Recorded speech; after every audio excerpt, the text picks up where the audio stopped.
प्रेम से बोलिए विष्णु भगवान की जय। माघ मास का 15वां अध्याय का सभी श्रोतागण श्रवण करते हैं। दत्तात्रेय जी कहने लगे कि हे राजन, प्रजापति ने पापों के नाश के लिए प्रयाग तीर्थ की रचना की।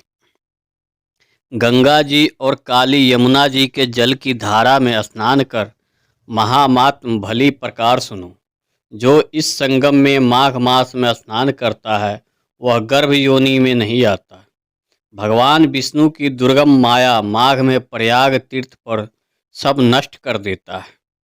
माघ मास में प्रयाग में स्नान करने से मनुष्य अच्छे भोगों को भोग कर ब्रह्म को प्राप्त होता है। माघ मास तथा मकर में सूर्य में जो प्रयाग में स्नान करता है उसके पुण्य की गिनती चित्रगुप्त भी नहीं कर सकता।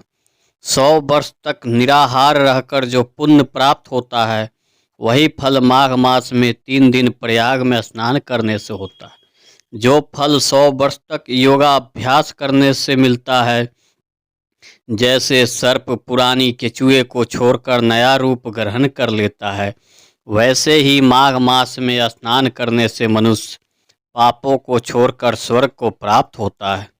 परंतु गंगा यमुना के संगम में स्नान करने से हजारों गुना फल मिलता है। हे राजन, जिसको अमृत कहते हैं वह यह त्रिवेणी ही है।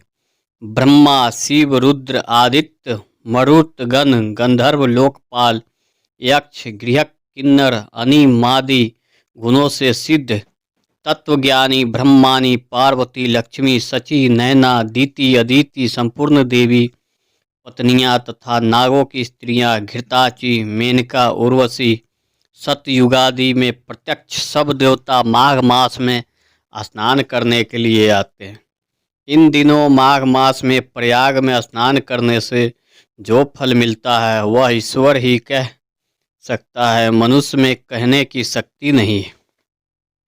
हजारों अश्वमेध यज्ञ करने से भी यह फल प्राप्त नहीं होता।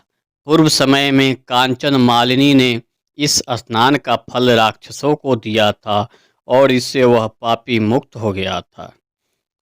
15वां अध्याय संपूर्ण। प्रेम से बोलिए विष्णु भगवान की जय।